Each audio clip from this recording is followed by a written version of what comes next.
Hola y bienvenidos a Crónicas de Vida. Si te gustan las historias reales y profundas de los actores que marcaron tu infancia, estás en el lugar correcto. Hoy vamos a adentrarnos en la vida de uno de los personajes más emblemáticos de la comedia hispana, Carlos Villagrán, el hombre detrás del inolvidable Kiko. Quédate hasta el final y si te gusta este tipo de historias, no olvides suscribirte para más contenido como este. Carlos Villagrán. Eslava nació el 12 de enero de 1944 en Ciudad de México, México. Desde muy joven, Villagrán demostró una personalidad vivaz, curiosa y llena de humor, rasgos que años después lo distinguirían en sus papeles cómicos. Proveniente de una familia sencilla, Carlos tenía varios hermanos y creció en un entorno donde el entretenimiento y la imaginación eran parte de las reuniones familiares. Aunque no se ha documentado de forma extensa quiénes fueron sus padres o las dinámicas internas, se sabe que desde pequeño él ya destacaba por su facilidad para imitar voces y expresiones exageradas, una habilidad que años después se convertiría en sello personal. Carlos aprendió el oficio de su papá, que era fotógrafo en las Alamedas. Él lo ayudaba cargando el tripié, sacando fotos y acompañándole a venderlas. Mi papá era fotógrafo de las Alamedas y tomábamos fotos a las familias, después íbamos a las casas, a tocar las casas, a vender las fotos. Y a mí me tocaba cargar el tripié, ¿no? Antes de convertirse en actor de comedia, Carlos Villagrán combinó su oficio con el trabajo como periodista en un periódico de tirada nacional en la Ciudad de México. Durante ese tiempo llegó a cubrir eventos importantes como las Olimpiadas de 1968, lo que le dio cierta experiencia frente a las cámaras y al público, pero la actuación siempre estuvo cerca de él. Su primera incursión significativa en la comedia fue bajo el nombre de Pirolo, un personaje que le dio reconocimiento local y por el que empezó a ser apodado así. También participó en el programa El Club de Shorty, 1968, interpretando incluso personajes como una abuelita llamada Lola Mento, mostrando desde temprano su versatilidad para la comedia física y los disfraces. Antes de su gran salto, Villagrán también formó parte del elenco de Bartolo, un programa de Enrique Guzmán en el cual encarnaba múltiples roles, desde banqueros y policías hasta gánsteres y representantes artísticos. Esta etapa le permitió pulir su versatilidad y aguantar cámara en sketches muy variados. Sin embargo, ninguno de estos personajes tuvo el alcance global que más adelante lograría con Kiko. La oportunidad llegó casi por azar en 1972, en una fiesta organizada por su amigo Rubén Aguirre, quien interpretaba al profesor Girafales. Carlos improvisó ante los asistentes inflando sus cachetes y adoptando una postura mucho más caricaturesca. Ese número humorístico llamó la atención de Roberto Gómez Bolaños, Chespirito, quien estaba entre los invitados. Chespirito, que ya estaba en pleno desarrollo de sus programas de comedia, quedó fascinado con aquel personaje. No era un niño de verdad, pero ese airado gesto, esos cachetes hinchados y esa manera tan física de hacer humor le dieron una idea. Necesitaba a ese personaje en su mundo creativo.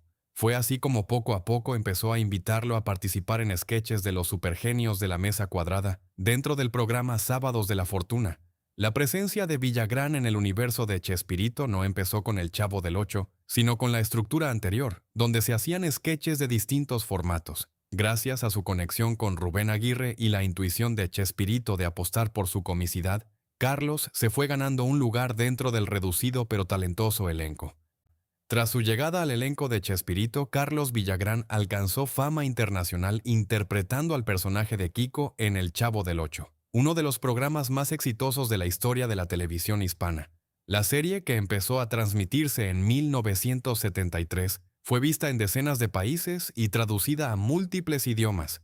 Kiko, el niño mimado con cachetes inflados, voz chillona y frases como «cállate, cállate, cállate», se convirtió en un personaje entrañable. No te juntes con esta chusma. Sí, mami. ¡Chusma, chusma! Carlos aportó numerosas características icónicas al papel, y aunque Chespirito era el creador del programa, Villagrán aportó mucho del estilo físico y expresivo que definió a Kiko. Sin embargo, no todo fue risas tras bambalinas.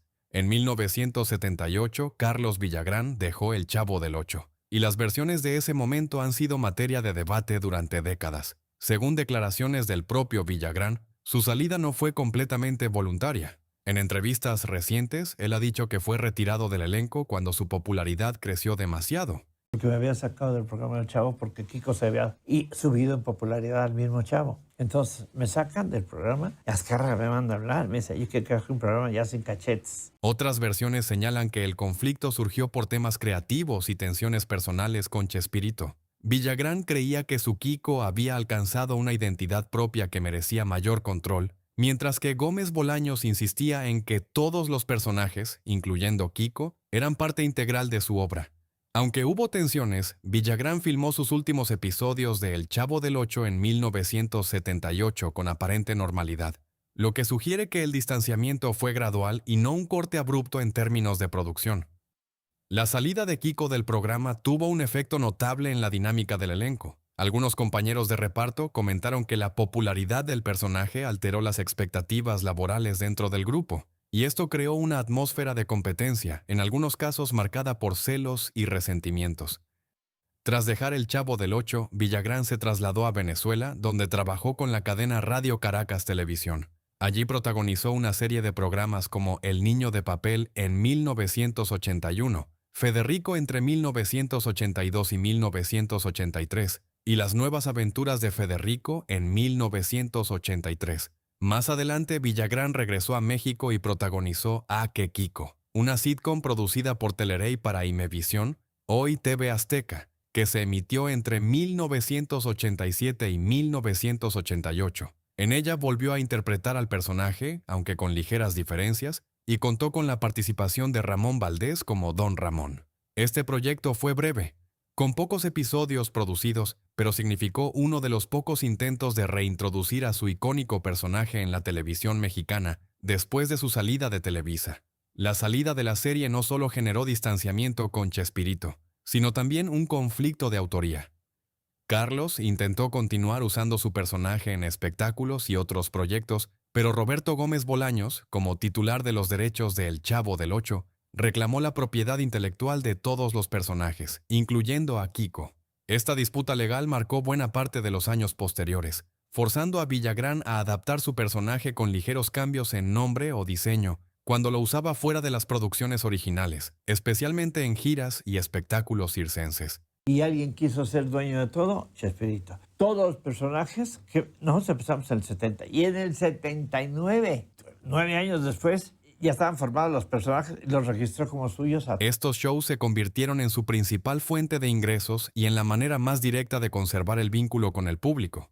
Uno de los mitos más repetidos es que Carlos Villagrán robó el personaje. La realidad es más compleja. Legalmente, Roberto Gómez Bolaños era el dueño de los derechos del personaje Kiko, incluyendo nombre, vestuario y contexto narrativo. Villagrán sí podía interpretar un niño similar, con cachetes inflados y voz chillona, pero debía modificar elementos clave para evitar demandas. Por eso, en muchos países, fue anunciado como Kiko, Kiko el niño, o incluso con nombres alternativos. Con los años, el propio Villagrán reconoció públicamente que Chespirito tenía los derechos legales, aunque sostuvo que la interpretación física y emocional del personaje era creación suya.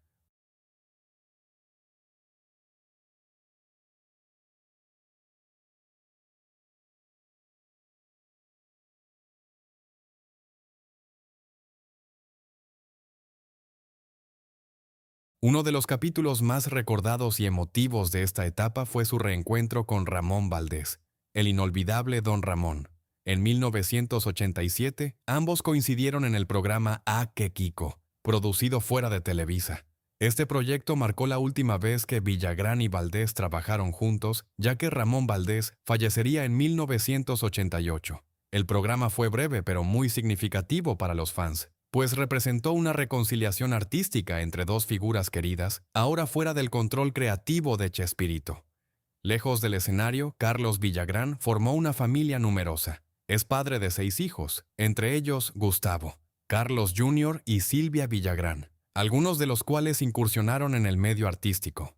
Villagrán se casó en varias ocasiones. A diferencia de otros integrantes del elenco, Carlos siempre fue reservado con su vida privada, evitando exponer a su familia al foco mediático. Con el paso de los años, Carlos Villagrán fue dando entrevistas donde contradijo versiones oficiales sobre su salida de El Chavo del Ocho. En algunas ocasiones declaró que se sintió desplazado por su popularidad, que nunca tuvo un contrato claro sobre los derechos del personaje y que pasó más de un año sin trabajo tras salir de Televisa. Además, Carlos Villagrán y Florinda Mesa mantuvieron un fugaz romance problemático en los años 70 durante la filmación de El Chavo del Ocho, antes de la relación entre Chespirito y Florinda. Que usted anduvo con doña Florinda y ahí les venía la pedrada. No, yo no anduve con doña Florinda. Doña Florinda anduvo conmigo, que es diferente. Estas declaraciones generaron fricciones públicas con Florinda Mesa y en su momento con el propio Chespirito. Sin embargo, con los años, Villagrán moderó su discurso, reconociendo errores personales y admitiendo que los conflictos fueron producto de egos, malas decisiones y falta de comunicación. Aunque nunca volvió a tener un éxito televisivo comparable a El Chavo del Ocho, Carlos Villagrán logró algo que pocos actores consiguen: vivir durante décadas de un solo personaje, llevando alegría a generaciones completas en distintos países. En Argentina, Perú, Bolivia y Chile, Kiko siguió siendo una figura central en ferias, circos y eventos familiares, consolidando a Villagrán como un ícono cultural latinoamericano, incluso fuera de la televisión. A partir de los años 2000, Carlos Villagrán comenzó un retiro progresivo de los grandes escenarios. Aunque siguió realizando presentaciones esporádicas como Kiko en circos, eventos privados y festivales, su presencia fue cada vez más limitada. Con el paso del tiempo, Villagrán reconoció públicamente que la exigencia física del personaje, que incluía saltos, caídas y gestos exagerados, ya no era compatible con su edad, algo que muchos actores cómicos enfrentan cuando sus personajes están ligados al humor corporal. Uno de los temas que más interés generó entre el público fue la relación de Villagrán con sus excompañeros de El Chavo del Ocho. Con Roberto Gómez Bolaños nunca hubo una reconciliación pública completa antes de su fallecimiento en 2014. Sin embargo, Carlos Villagrán declaró en diversas ocasiones que no guardaba rencor, reconociendo a Chespirito como el creador del universo que lo hizo famoso. Con otros compañeros como Edgar Vivar, la relación fue más cordial con el paso del tiempo. En cuanto a Florinda Mesa, las declaraciones cruzadas continuaron durante años, aunque Villagrán insistió en que su intención nunca fue desacreditar, sino contar su versión de los hechos. Aunque no recibió grandes premios institucionales en México, Carlos Villagrán fue homenajeado en numerosos países de Latinoamérica, donde su personaje sigue siendo profundamente querido. Convenciones, festivales culturales y homenajes televisivos lo reconocieron como uno de los comediantes más influyentes de la televisión en español, destacando que Kiko forma parte del imaginario colectivo de varias generaciones. Por otro lado, en junio de 2025, el actor confirmó que superó el cáncer de próstata tras un diagnóstico recibido en 2023. La historia de Carlos Villagrán no es solo la de un actor que interpretó a Kiko. Es la historia de un hombre que encontró el éxito, lo perdió en medio de conflictos y luego aprendió a reconstruirse lejos de los reflectores, sosteniéndose con trabajo constante y el cariño del público. Kiko no fue solo un personaje infantil, fue un símbolo de una época, de una forma de hacer comedia y de una generación que creció frente al televisor, riendo sin saber que, detrás de esas carcajadas, había historias humanas tan complejas como reales. Esto fue la verdadera historia de Carlos Villagrán, más allá de Kiko. Si te gustó este video y quieres seguir descubriendo las verdaderas historias de los actores que marcaron tu infancia, no olvides suscribirte a Crónicas de Vida. Aquí seguimos contando las historias completas, las que casi nunca te contaron.